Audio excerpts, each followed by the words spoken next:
হ্যাঁ, এসব কথা শোনার পর ছোট রানী ভয় পেতে শুরু করে।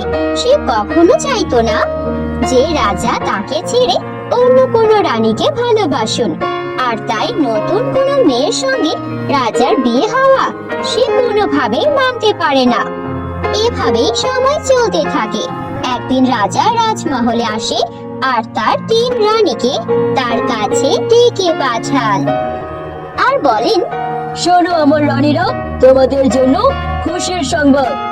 আমি শিকারের কাজে বাইরে গিয়েছিলাম, সেখানে অনেক সুন্দরী একটা মেয়ে দেখতে পাই। সে আমাকে অনেক সাহায্য করে, আমি চাই সেই আমার ছোট রানী হবে। তোমরা সবাই আমার বিয়ের ব্যবস্থা করো।